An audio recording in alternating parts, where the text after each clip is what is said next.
Good afternoon, everybody. On behalf of the Press Information Bureau, I welcome you all to this press conference on the Interim Union Budget presented by the Honorable Finance Minister, Srimati Nirmala Sitharamanji, in Parliament today. The Finance Minister is joined by Honorable Ministers of State for Finance, Shri Pankaj Chaudharyji, Dr. Bhagwat Karad. Also on the dais are Finance Secretary and Secretary Expenditures, Dr. T.V. Somanathan, Secretary Economic Affairs, Shri Ajay Seth, Secretary Deepam, Shri Tuhin Kant Pandey, Secretary Revenue, Shri Sanjay Malhotra, Secretary Financial Services, Dr. Vivek Joshi, and Chief Economic Advisor, Dr. V. Anantanageshwaran. A warm welcome to the Finance Minister and her team at the National Media Center.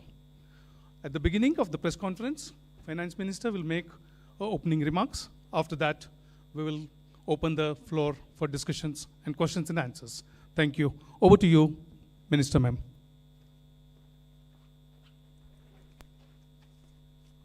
So thank you for coming here today. Is this what? Thank you very much for coming here today.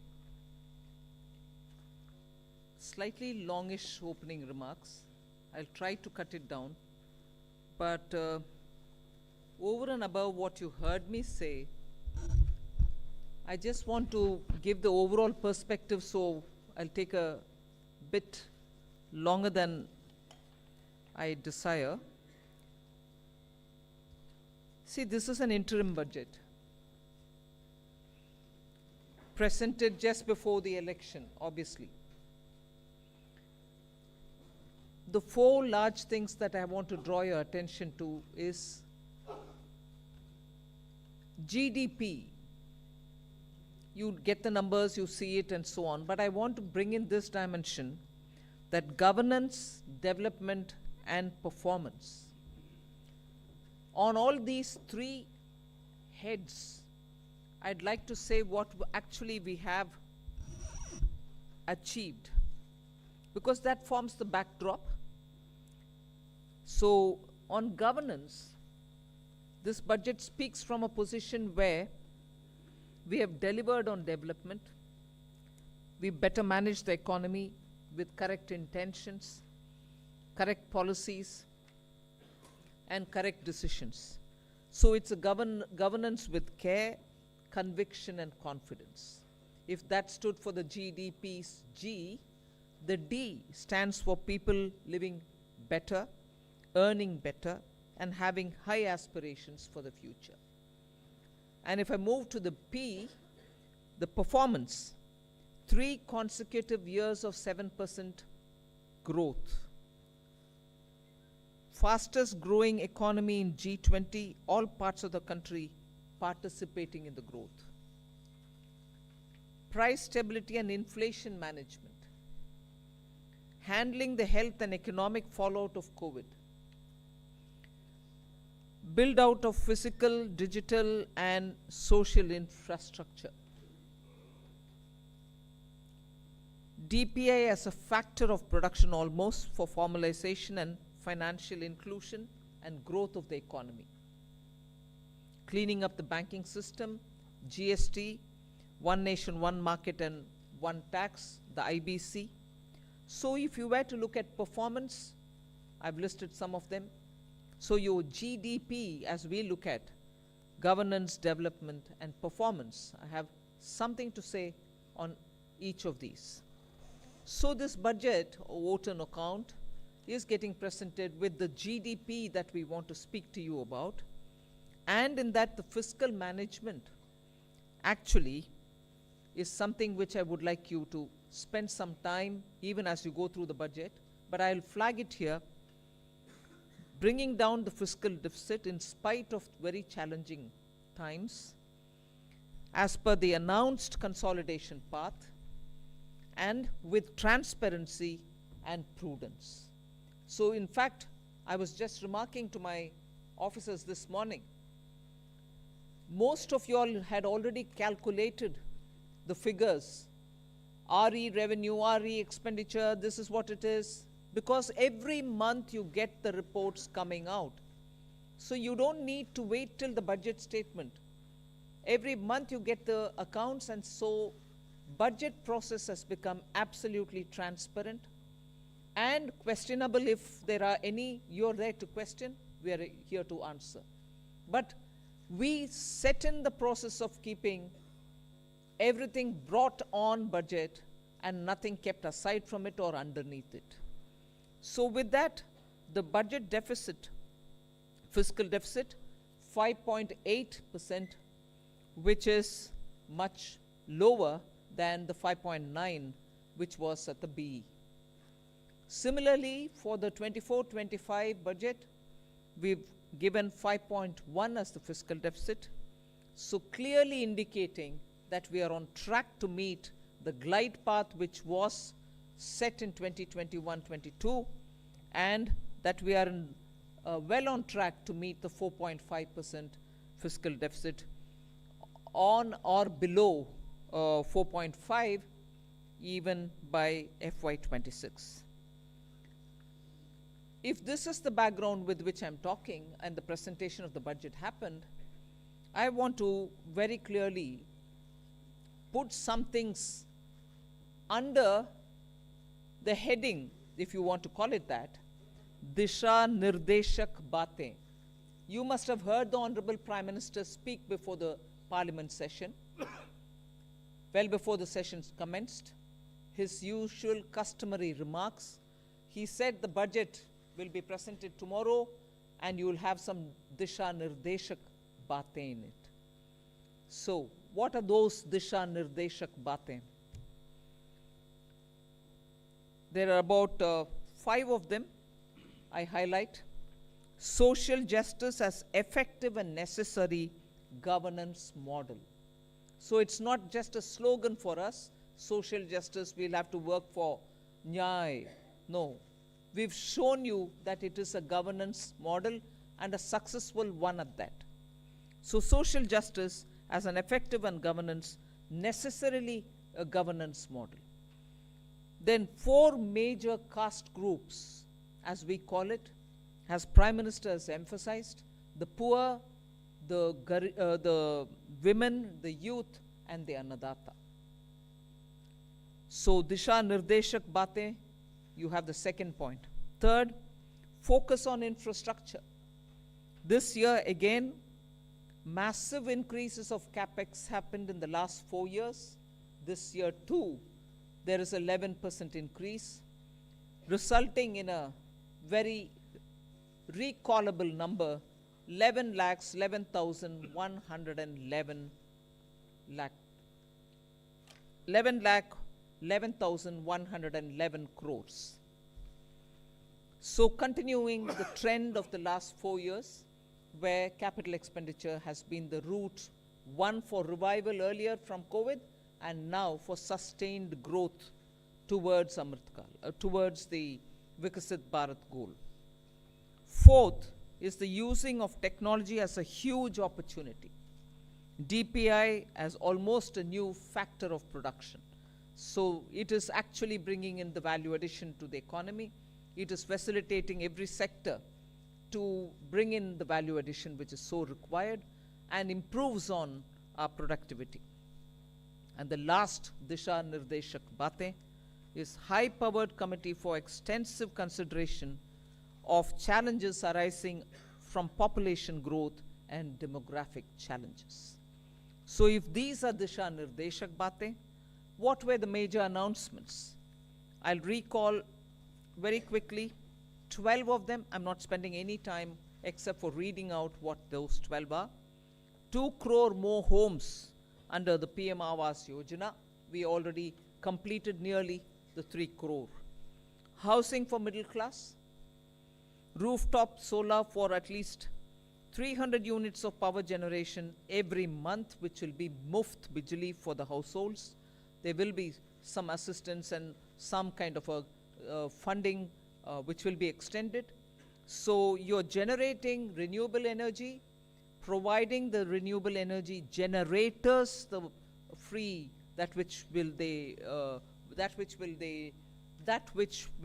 they would want to use, and over and above that, the surplus that they produce can be used for selling and earning money out of it.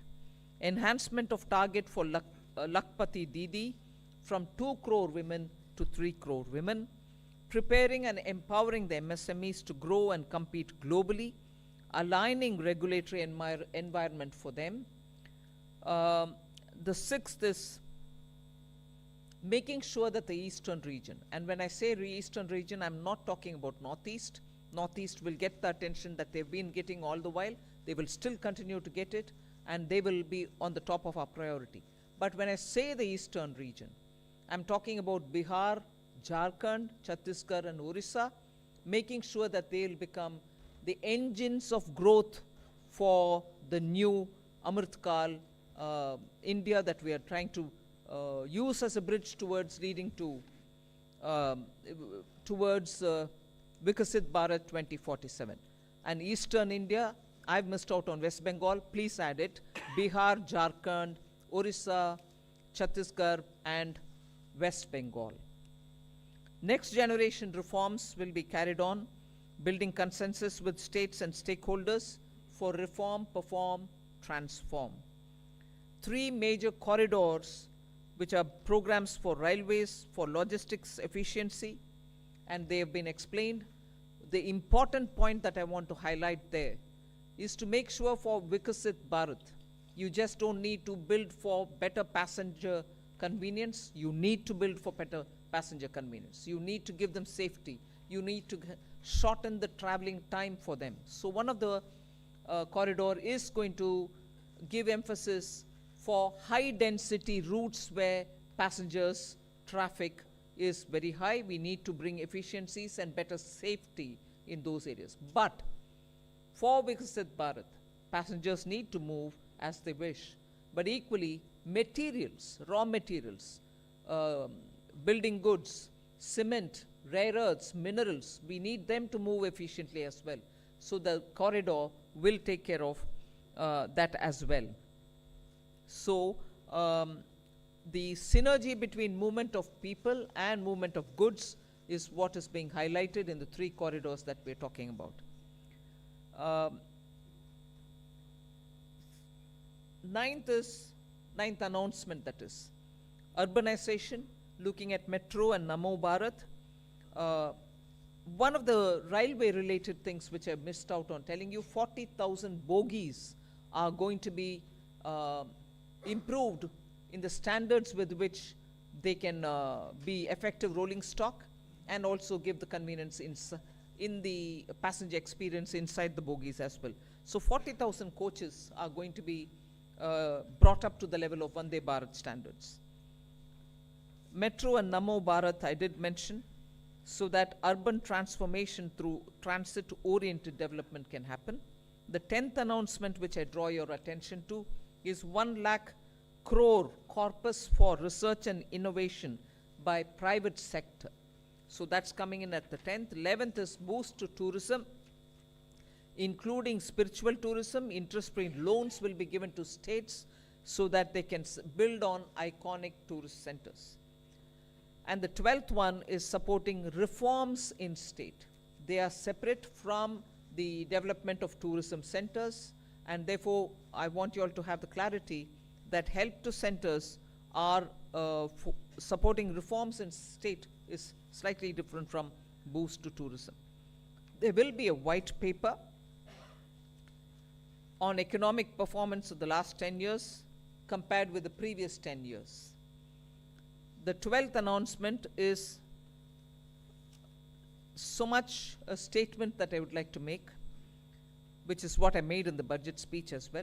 Government has got the trust and the confidence and the blessings of the people based on its exemplary track record of GDP, as I said, governance, development, and performance, effective delivery, and also on Jan Kalyan. So highlighted points have been realized as goals of Vikasit Bharat till now, and they are the realizable goals also continuing to be so, because what we want to underline is we govern with good intentions, true dedication, and hard work in the coming years. And that's why Amrit Kal is also now called Kartavya Kal. In short, that's the budget. Thank you very much. The Finance Minister has just now encapsulated the key highlights of the budget. We'll now open the floor. We can begin with the front row here. Please go ahead, 53. Please hand over the microphone here. Hello, ma'am. This is Priyashmita from Informist Media. Ma'am, I wanted to know about the projections in your tax collections. So tax collections are seen currently growing at about 14.4%. Your April to December data shows. However, the projections in your budget are lower than that. So a back of the envelope calculation shows that you're going to get about 55,000 above your revised estimate if the collections continues. So your estimates are conservative, would you say that? I'll certainly ask Somanathan to come in on that. Estimates are always realistic with us. So let me clarify this. If you look at page 6 of the budget, you can look at it later. I'll just explain it to you. We are projecting that gross tax revenue. Now, this gross tax revenue in this sheet is net of refunds.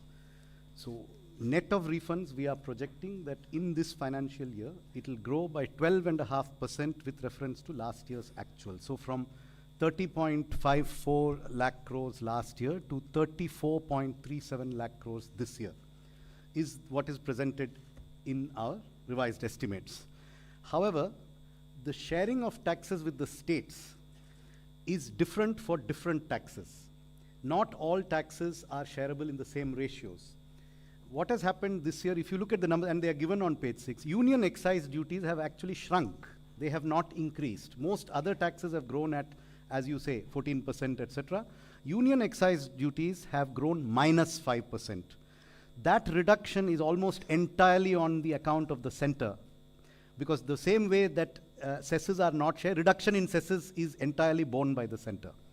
So as a result, the state's share has increased by 16.5% in our revised estimates. Between the state share in the revised estimate and the state share last year, there's an increase of 16.5%. So taxes are growing 12.5% net of refunds.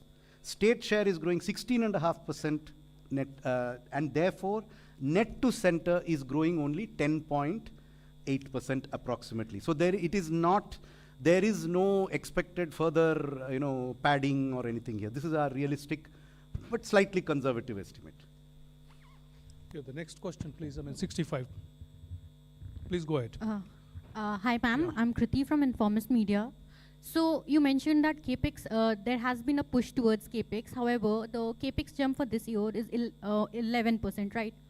Which is lowest in last 4 years. So are we moving towards a place of moderation in CAPEX? And secondly, while the budget, this is another unrelated question, while the budget clearly says that you are committed to your 4.5% target, you have also been recommended to bring down your debt to GDP ratio to 40% level, which still stands above 50%. So how are we looking towards moving towards that target? Thank you. First of all,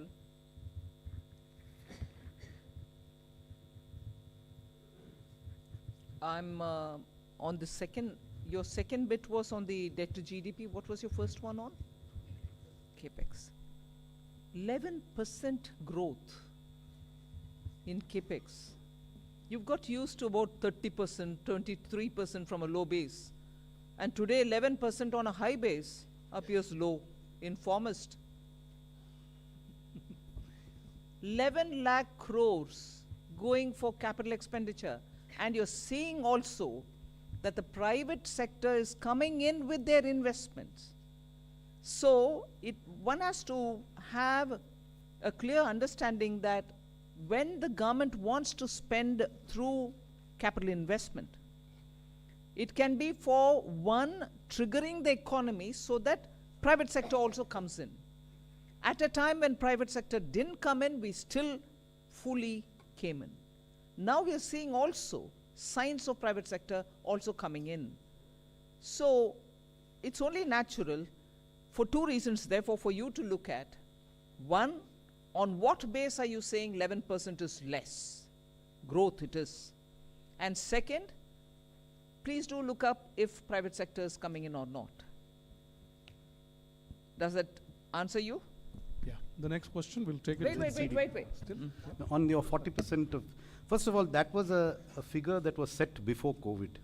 Its relevance today is something that has to be looked at completely afresh. And in fact, in 21-22, the finance minister had set out a particular fiscal consolidation glide path, which is the post-COVID glide path.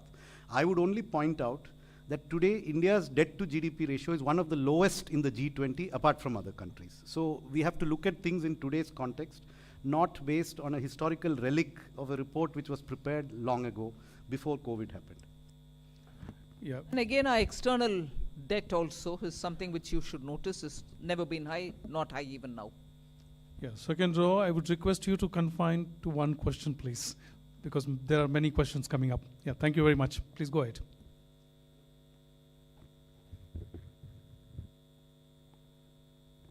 Yeah. दूसरा give this another नमस्कार mic. Ma'am, आलोक प्रियदर्शी हूँ मैं CNBC आवाज़ से। मेरा सवाल ma'am ये है कि एक कंज्यूमर के नाते, एक टैक्स पेयर के नाते हमेशा लोगों की ये उम्मीद रहती है, या इस देश में कैसे कह सकते हैं कि चुनाव इतने ज़्यादा आते हैं कि लोगों को लगता है कि जब चुनाव आएंगे तो उनकी जो मांगे हैं वो पूरी हो जाएंगी, टैक्स के मोर्चे पर कहें, या फिर जो पॉपुलिस्ट मेजर्स सरकार लेती है। लेकिन क्या इस मिथ को क्या ये सरकार तोड़ना चाहती है कि जब चुनावी साल होगा तो पॉपुलिस्ट बजट नहीं देंगे? जिस तरह से फिस्कल प्रूडेंस की आपने बात करी, आपने फिस्कल प्रूडेंस को लेकर काफ़ी जोर दिया है इस बार बजट में, तो ये इस बात का कॉन्फिडेंस सरकार को ज़्यादा है कि वो अगली बार पूरी तरह से आके और जनता के जो उनकी उम्मीदें हैं उनको पूरी करेगी, या फिर सरकार इसी तरीके से जिस तरह से फिस्कल प्रूडेंस का जो रास्ता है उसको अख्तियार करेगी और उसी हिसाब से चलती रहेगी, और चुनाव के मौके पर लोग आम आदमी एक्सपेक्ट ना करें कि कोई पॉपुलिस्ट बजट आ सकता है? आप डिस्कशन जैसे प्रश्न पूछ रहे हैं भाई। मैं पहले से बोलते आई हूं और माननीय प्रधानमंत्री जी भी इस विषय में बोलते थे, कल परसों भी उनका बयान है। वोट ऑन अकाउंट क्या है, कैसे है, आपको मालूम है। So we largely kept vote on account as vote on account, but also showed how the economy will be moving forward and what's our plan for it. Who are we going to aim at when in July, when we come back to present a budget? Who are the sections who will be addressed? What are the kind of investments we'll make? However, very clearly showing that on capital expenditure, we are showing an increasing growth. More money is being put in for that, for innovation, and so on. So announcements भी है, ये नहीं है कि vote on account है इसमें कुछ और नहीं है। announcements है, दिशा निर्देशक बातें भी है। So vote on account and interim budget को कैसे, किस हद तक उपयोग कर सकते हैं, और वो भी कॉन्फिडेंट सरकार, उस हद तक हमने यूज ही किया है। Yeah. Z Business, and after that you hand over the microphone to your right. Yeah.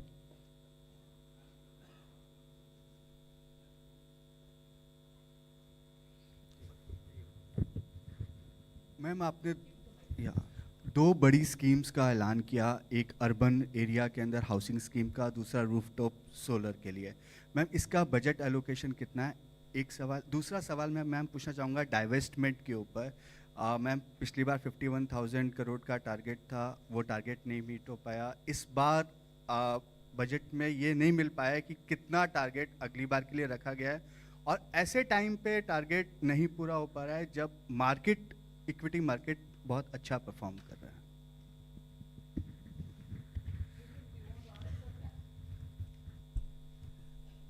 पहली बात तो मैं ये स्पष्ट करना चाहूँगा कि जो डिसइन्वेस्टमेंट है उसमें हम वैल्यू लॉकिंग का प्रिंसिपल लाते हैं। आपको एक मैं छोटा सा उदाहरण देता हूँ।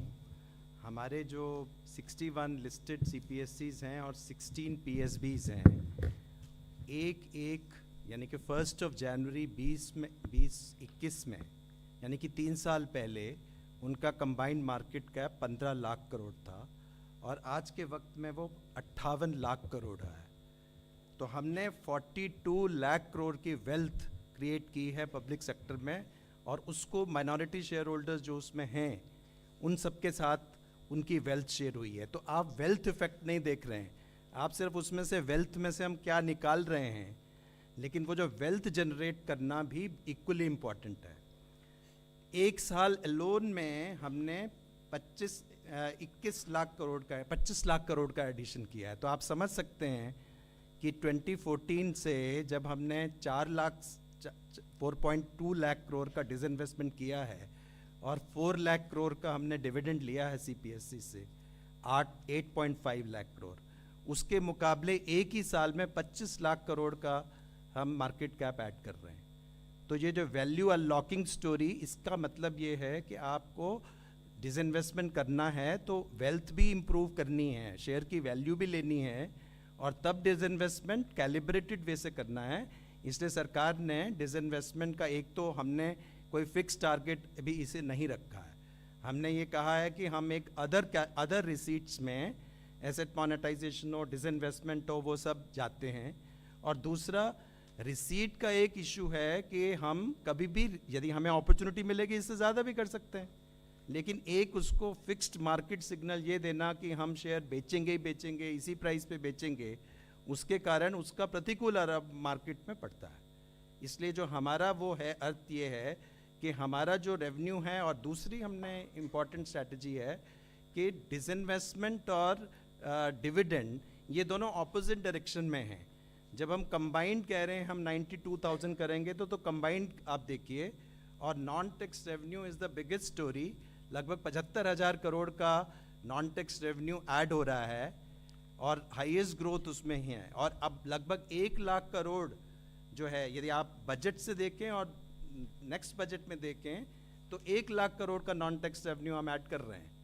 और नॉन टैक्स रेवेन्यू ऐड में डिविडेंड की बहुत बड़ी भूमिका है और डिविडेंड हम एक्सीड कर रहे हैं। तो इसलिए आप कंबाइंड वे से इस सारे यदि इस सेक्टर को देखें तो हमको एक नई दिशा में जाने की ज़रूरत है, जो हम गए हैं। Regarding the new schemes, rooftop solar के लिए 10,000 करोड़ का प्रोविजन है बजट में। As regards the urban housing scheme, its contours are being worked out, and there is a token, and it will be funded when the exact contours are finalized. Yeah, the next question, please go ahead. 81, please. Okay, I mean, I'll. Hello. Yeah, go ahead. Yeah, sir. Prakash Pedashi from ET now. Ma'am, the benefit of lower tax rate of 15% has been extended for startups and investment by sovereign wealth funds. My question is, I mean, has it also been extended for manufacturing unit?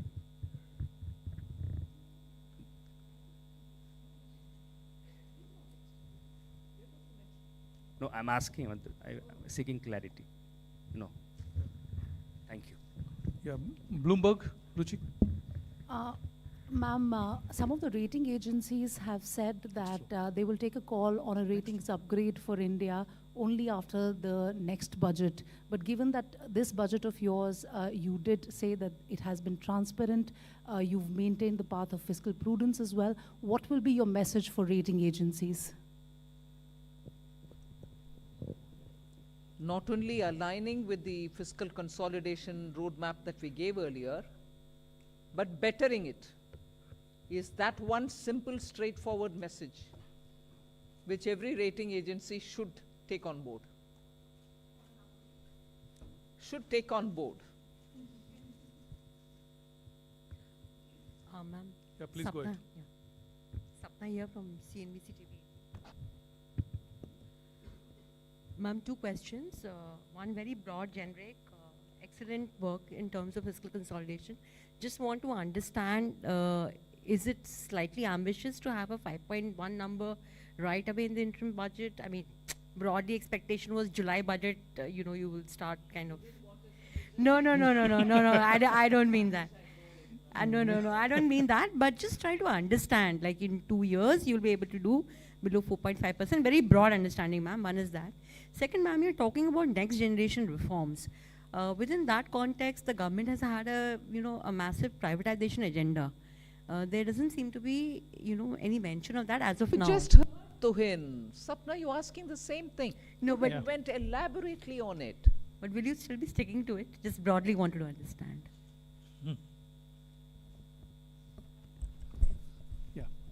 Yeah, please go ahead. Yeah. Timsi Jaipuria from CNBC TV 18. Ma'am, in your budget speech, you've given a very ambitious target of 1 lakh crore worth of a fund for private sector for research and innovation, where you've promised 50-year interest-free loan. If you could give the contours of this scheme, which are the sectors who will benefit in terms of the private sector, which are the specific sectors who can avail this corpus, and what kind of work or research and innovation are we focusing on? Sectors and how this scheme will work. So I'll tell you the quantitative part, and Secretary EA can expand on the sectors. There is the 1 lakh crore is a provision over a period of time as the need emerges. This will be provided as a 50-year interest-free loan to a financial institution which will be identified, which will be within the government ambit of financial institutions, who will then finance or refinance projects at long tenors and at concessional rates of interest. Money has been provided in this budget in the Department of Economic Affairs for multiple purposes, including this one. So there is a provision for this in the Department of Economic Affairs, which covers many other things also. As regards the sectors, I'll leave Secretary. See, as announced in the budget speech, these are the sunrise sectors. And what is the economic logic behind it? These are the innovations and research. Investments are needed today, and the private sector, the returns will come couple of years down the road. And those couple of years can be 4 years, 5 years, 10 years. For some investments, it can be even longer. So it will not be commercially viable for private sector to invest if it were to be a commercial money for them. So this is what the fund will help them. Clear identification of those sunrise sectors will be through a stakeholder process. Yeah, business line. Yeah, Keshav? Namaskar, ma'am. Shishir here. Just two clarity, ma'am. One is about the TCS. Some changes have been made in the TCS on the LRS. So what are those changes? There is not much clarity because explanatory memorandum is not there. And the second part is the housing scheme. Will it be just like an interest subvention scheme, or what will be the contour of that? So you are aware that, sometime I think last year, maybe in June or July, there was a press release in which the TCS rates were later on changed from what were announced in the budget of 23-24. So basically it is just to align those TCS rates with what was announced in the press release. There is no further change from what was announced in the press release. Your question on housing was? What will be the contours? It's still being worked out. Interest subvention will there? It could be one of the features of the scheme, but nothing has been finalized yet. It's under discussion between Department of Financial Services, Ministry of Housing and Urban Affairs. Multiple options are being considered on how to achieve the purpose that has been set out. Hello, ma'am. Ruchika Chitravanshi from Business Standard. One question was regarding the relating to the announcement you made about the withdrawal of demand for outstanding tax. What will be the cost to Exchequer for the tax that will be foregone? And second, a small clarification: the 75,000 crore 50-year loan that is linked to the milestone reforms. Yeah, is that in addition to the 1.3, or is it part of it? So all of you would be aware, that there are a large number of small demands that are pending with respect to income tax, wealth tax, gift tax. They number in all about 2.68 crore such demands. The total amount, of course, is very high, which is 35 lakh crore of outstanding demand. A lot of it is in litigation. But many of these demands, about 2.1 crore, in fact, 2.1 crore out of 2.68 lakh demands are valued less than 25,000 rupees. Now, many of these demands are very, very old, dating from 1962 when Income Tax Act was was enacted, and right now till very recently till today. So this has been causing a lot of hindrance, especially for the taxpayers, because these demands are very old. Many of them are unreconciled because of systemic issues. We shifted, our CPC, all the tax records, centralized them in 2010-11 year. And so that's why a cutoff has been taken at 10-11, because previously the demands were decentralized. And so we are unable to, verify many of them, causing disruption and hindrance in payment of refunds. So out of this 2.1 crore demands, which are less than 25,000 rupees, about 58 lakh demand entries for the period pertaining to financial year 9-10. And then from 10-11, these are less than 25,000, as already announced by the Honorable Finance Minister, and another 53 lakh entries pertaining to the remaining 5 years from 10-11 to 14-15. So 1.1 crore small demands, 25,000 and 10,000 for the 5 years. These are being remitted. The total amount is less than 3,500 crore rupees. The 75,000 crores is part of the 1,30,000 crores. Yeah, go ahead, please. Yes, go ahead. Hi ma'am, this is Pushpita from the core. You mentioned about that nearly 40,000 rail bogies will be converted to Vande Bharat standard. But if we look at the price of Vande Bharat is comparatively higher than the other ticket prices. So considering the affordability of the passengers, what will be the pricing and how will it be decided? If you could.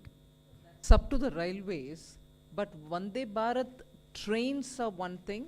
The bogies 40,000 being upgraded to the Vande Bharat standard is another thing altogether. Those bogies probably cannot even take the speed with which we want to improve the high density areas with better speedy transportation for the common man. Equally, the inside bogie experience is also not up to the mark because they've been so for a very long time, and as time passed by, their quality has also come down a bit. So we are talking about the bogie quality matching with the Vande Bharat standards.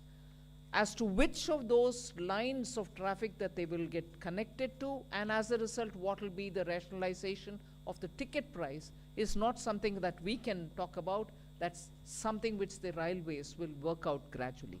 But progressively, that point proves that through the 40,000 bogies that we're talking about, the quality of the Indian rail bogies, which are so important for safe travel and also ease of living travel and comfort, will need upgradation. And this is what we're aiming.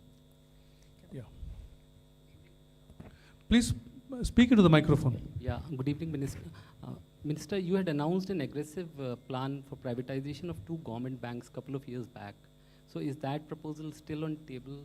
And my second question is, your thoughts on the shrinking successively, every successive years, we've been seeing the divestment receipts shrinking. So your thoughts on that? I thought Tuhin had explained the second part of your question, but never mind, I'll ask him to again probably explain it.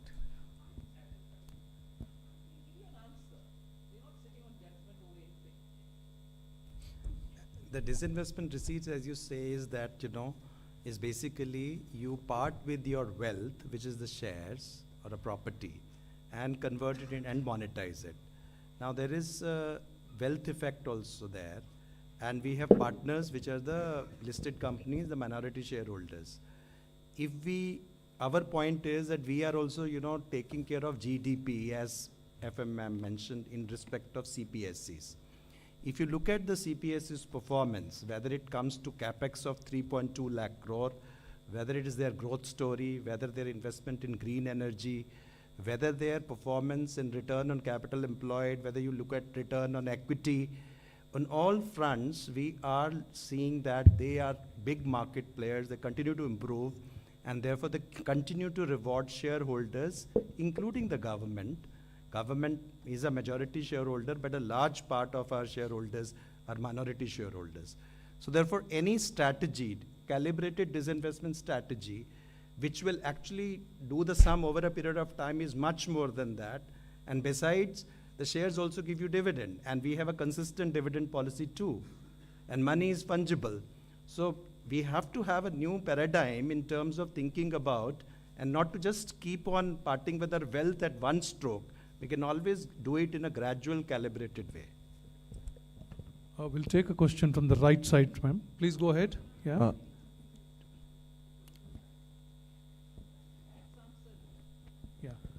Ma'am, I have a question on this committee on demographic change challenges. Ma'am, what would be the mandate? What are the areas it would look at? Will it be urbanization? Will it also include issues around, you know, this whole issue about constituencies, political constituencies, given that the northern states have grown faster? Also, two clarifications. One is on the 70,000 crore with DEA. For new schemes, what kind of schemes apart from solar rooftop are budgeted for?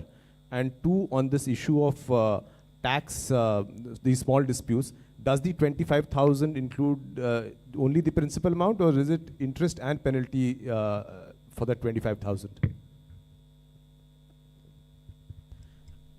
On the provision for Department of Economic Affairs, this has two components. There are certain specific announcements that have been made, and those are provided for.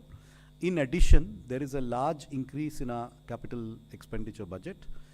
We have, as was done in the year 2022-23, we have kept this in the Department of Economic Affairs to be allocated to whichever department requires it at the pace that it's able to absorb, so that we have flexibility to allocate it to whichever department is able to absorb it fastest, whether it's railways, highways, telecom. We have all of them, and they are all essentially eligible to take this money when the requirement arises, so that we have flexibility to optimize its utilization. Hello, ma'am. As to your, let me answer the second part. As to your question as to whether the 25,000 rupees amount which is remitted being withdrawn, you know, till the year 9-10, and 10,000 being remitted from 10-11 to 14-15. Let me clarify that this is the amount of demand which is mentioned in our books. And so when this demand is actually entered, then it will include even the interest till the point, you know, when the demand was actually assessed and entered. So it includes the interest till that period, that point of time. And any interest which accrues later on is also withdrawn. Yeah, the front row, left side, please. Hello, ma'am. Ma'am.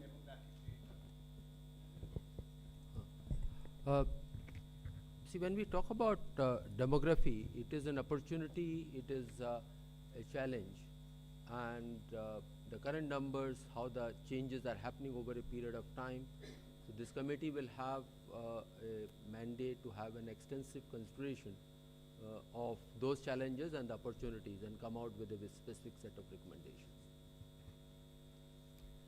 Hello, ma'am. Ma'am, I am Monica from the New Indian Express. Ma'am, in your budget speech, you mentioned about the India, Middle East, Europe economic corridor. So given the fact that there are conflicts in the Middle East region, so is the project still on track? And also, when the French president was here, was there any discussion on the corridor? Well, it's been announced and we are taking it forward. Yes, there is significant disturbance in the Red Sea area and the Middle East, but this is a project which has long-term implications for the entire region up to Europe, because it also includes Europe. So yes, we will be taking this project forward. We will be consulting and taking it in all its contours. Yeah, the second last Ma'am, Himanshu Shekhar from here, ma'am, yeah, NDTV India. Second last row, madam. Ma'am, एक महत्वपूर्ण घोषणा आपने की है प्रधानमंत्री आवास योजना को लेकर। अगले 5 साल में आप 2 करोड़ घर बनाएंगे। क्या ये फैसला हुआ है कि इसमें से कितने घर आप ग्रामीण इलाकों में बनाएंगे और कितने शहरों में, जैसा कि पहले? ओ ग्रामीण के लिए हाँ, बनाएंगे ग्रामीण के लिए 2 करोड़ और घर बनाएंगे। हाँ। और ये 2 करोड़ 95 लाख का जो आपका टारगेट था वो आपने पूरा हो गया है। 3 crore we are close to achieving 3 Close to crores. achieving. And over and above the 3 crores, ये 2 करोड़। 2 करोड़ है और इसके लिए फाइनेंशियल कुछ एस्टिमेशन हुआ है, कितना एलोकेशन करेंगे आप? The allocation is provided for. It will be supplemented when the costing is worked out for these additional. But there is a provision to kick it off in the coming year. Thank you, sir. Yeah, please go ahead.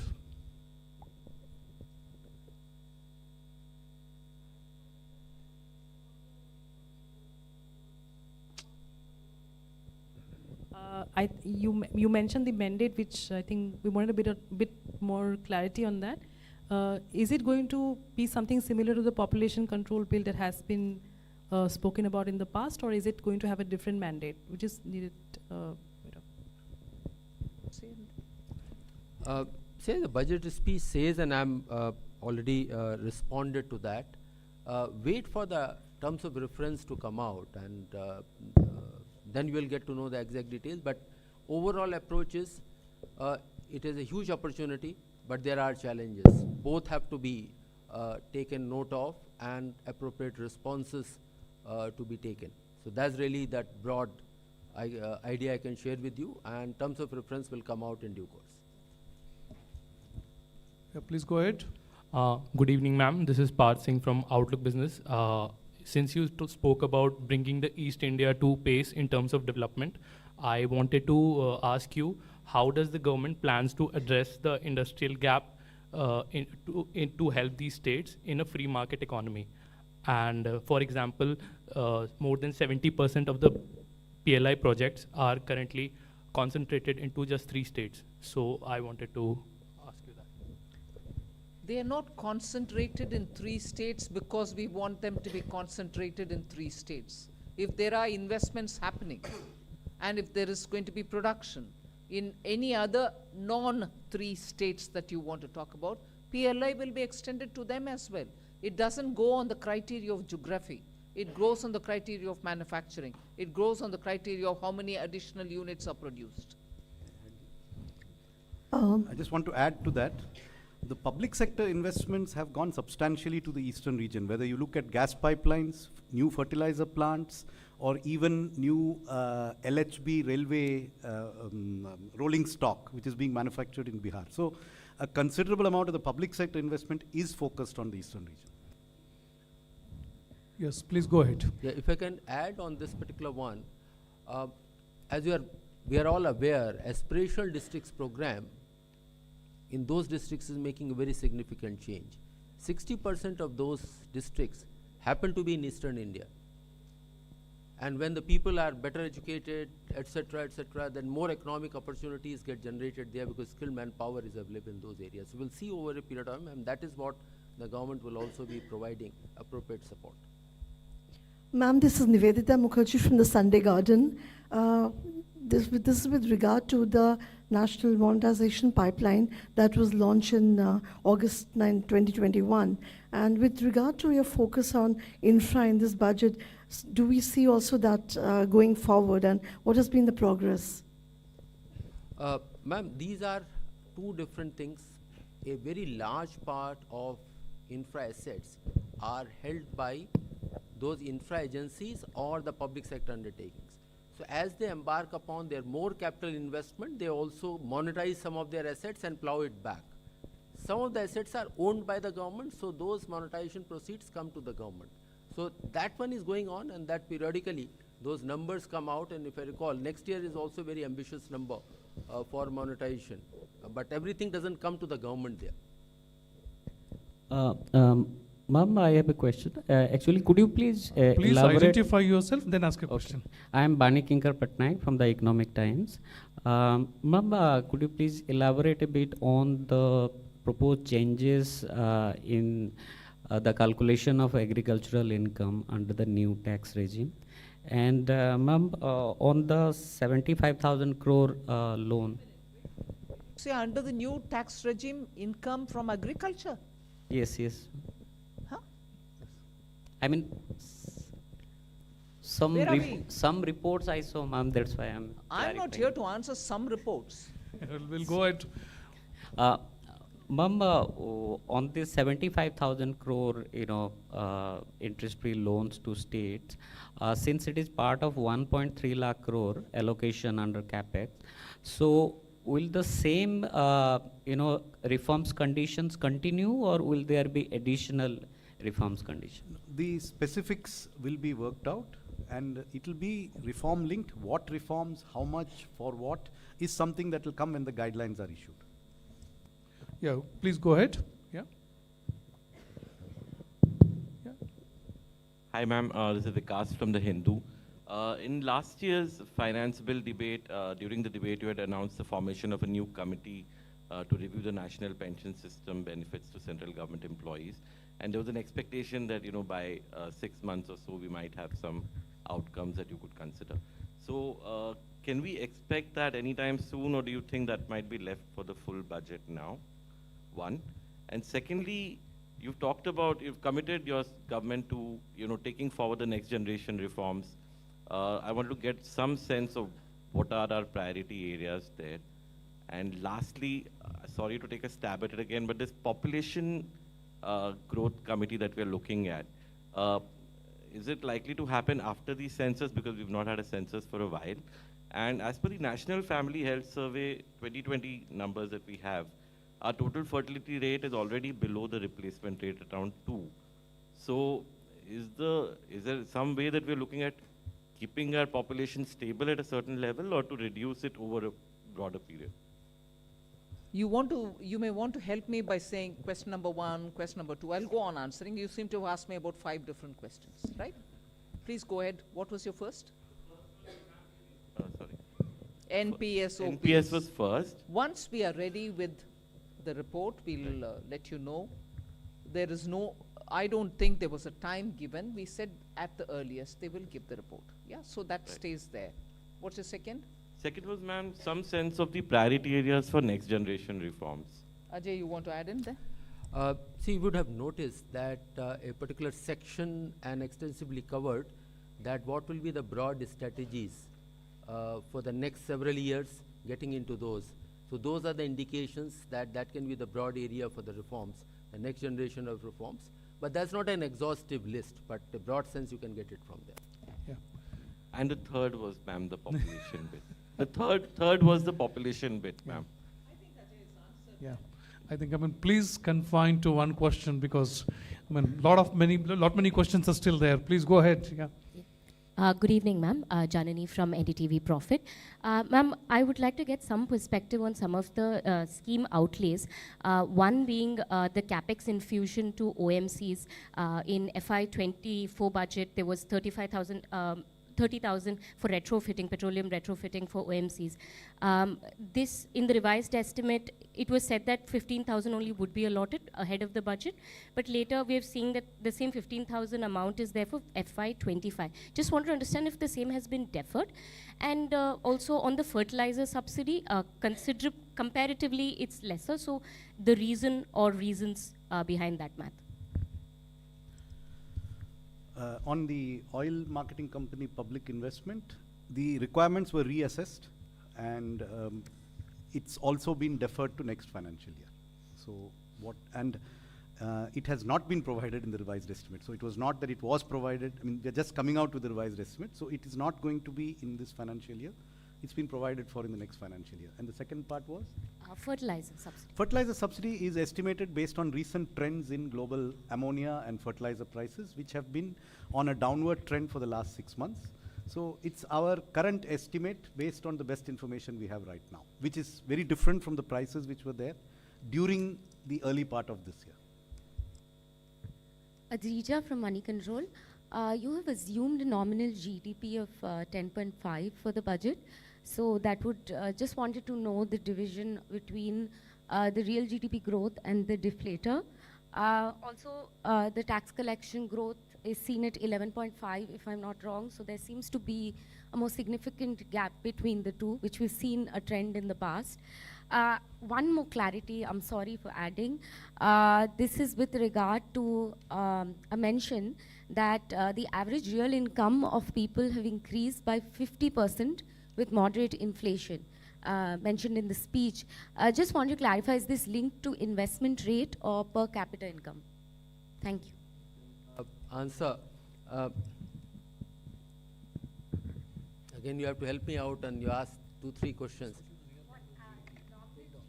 So again, for the budget purposes, it is the nominal GDP which is relevant. That's how the fiscal deficit and other deficit numbers are done.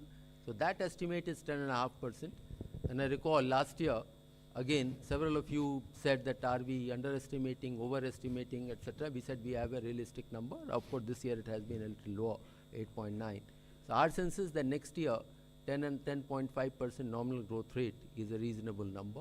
As far as real growth is concerned, the breakup is not a budget issue. You would have seen the document which Chief Economic Advisor has brought out just 2 days back, and he has extensively covered his take on what the real growth would be. And so you would have read the document already. Your second question?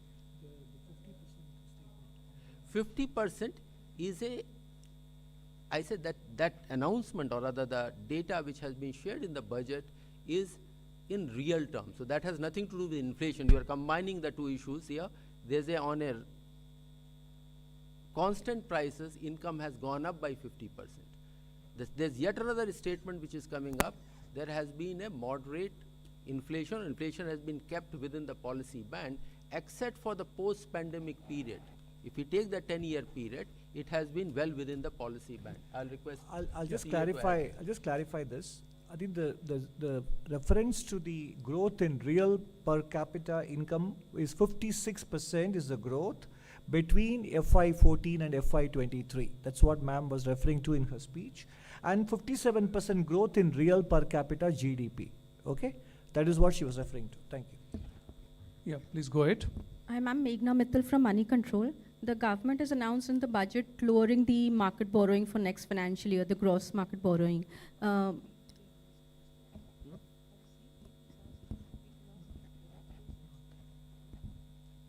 So I just wanted to understand what gives the confidence to the government that they'll be able to lower the market borrowing amid the global challenges and the capex increase that has been announced. So I think the confidence comes from the numbers that are presented. So if the revenue numbers are realistic, if the expenditure numbers are realistic, then the deficit number is realistic. That deficit number is then broken up into sources of financing. And we have taken a 10.5% nominal growth rate, 11.5% revenue growth rate, which is buoyancy of less than 1.1. This year we have achieved 12 plus with a nominal growth of 8.9. So I think a very decent, very conservative buoyancy has been assumed.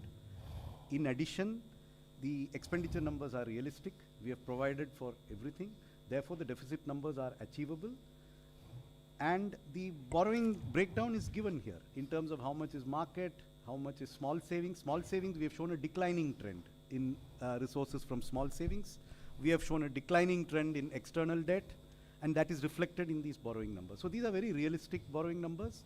On the gross borrowing coming down, next year, some of the repayments of loans taken will not be happening from the consolidated fund. They are repayments of the GST back-to-back loans.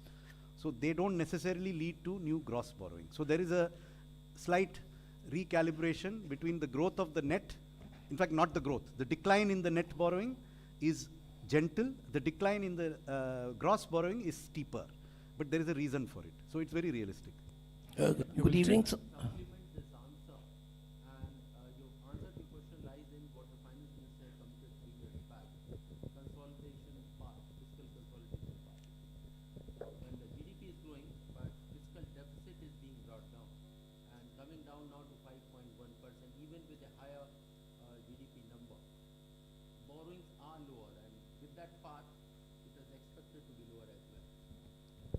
Yeah, we'll Good take a evening, question ma'am. from the middle row.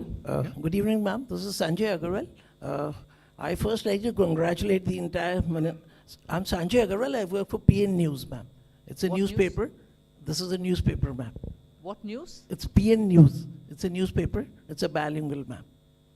Yeah. So PN News. How do you spell it? It's P for press, N for nation. PN. Yeah. So first like to congratulate you. You've made history by presenting the 6th consecutive budget. My question has already been taken by another friend.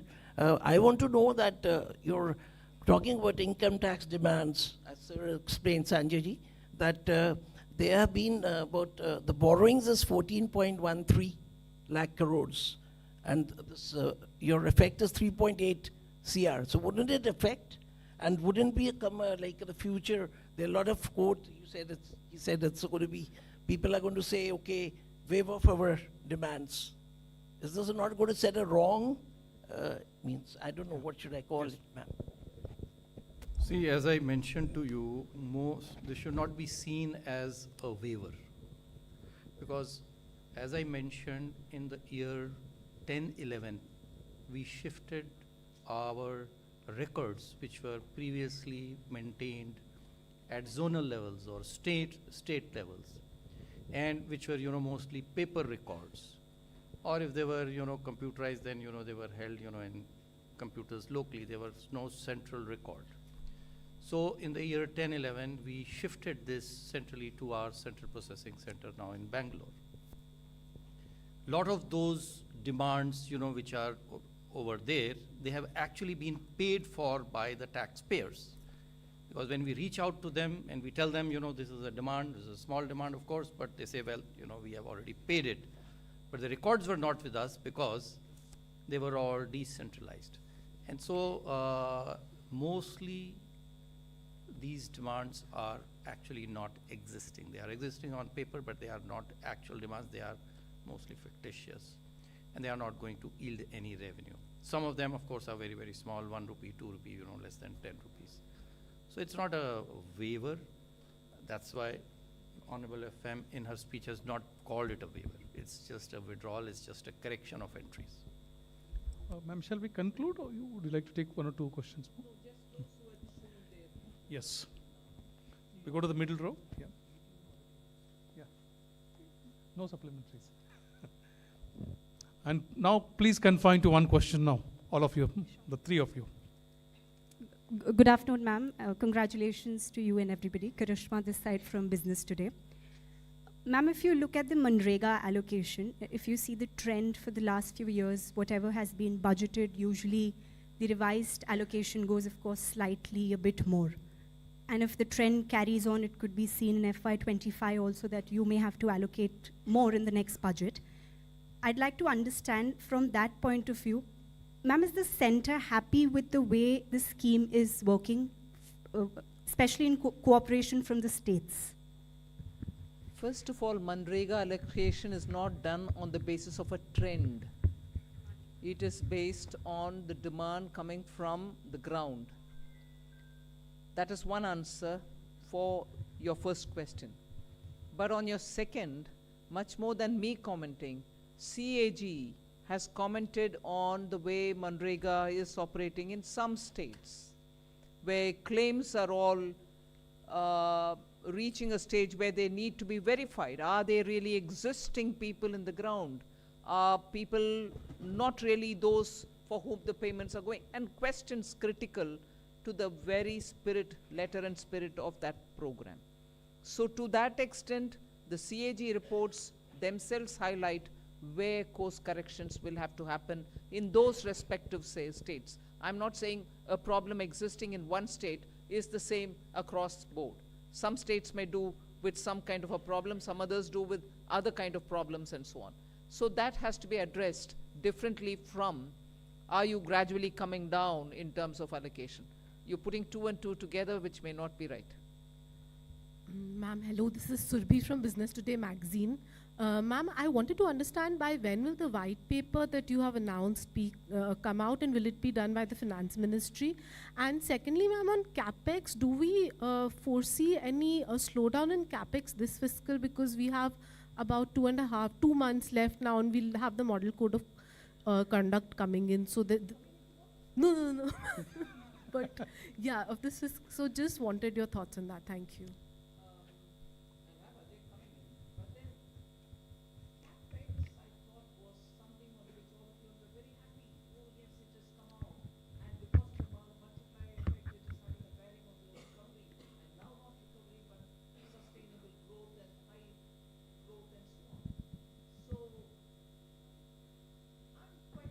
Sorry, I'm quite surprised that questions are already coming saying your increase is not sufficient, is it going to be absorbed or not? I mean, varying words used for that. We believe that capex from the government will continue, and we've given a good number this time also, and it is important to continue as well. Just to add to this point, model code of conduct, no new work can be started. So whenever the model code of conduct work come, now in the balance 2 months of the current financial year, it will, ongoing works will go on with full pace. There is absolutely no bar on continuing with those works. Ma'am, this is Sumit Chaturvedi from ET Now. Again, the question is, you said there will be white paper on pre and post 2014 economy. What is the timeline for that? You said it will be coming soon. Just to add a similar question, because what would be the parameters on which both periods comparison will happen, because they were both the different periods with different kind of challenges? Comparison is always between two different periods only. I can't compare myself today, this minute, can I? They have to be varying periods to compare. It has to be so. On the timeline, ma'am? Yeah. Huh? Wait when the white paper is laid down. Yeah.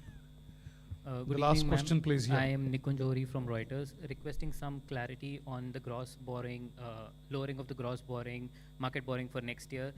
One of the annexure to the document, budget document, says that maturing debt would be met through GST compensation fund. So, wanted you to clarify whether this relates only to the back-to-back loans that were given to states earlier. Absolutely, Yes. only to that. Okay, thank you. So thank you very much. I mean, it was an elaborate press conference. And thank you very much for your presence, everybody. Thanks a lot.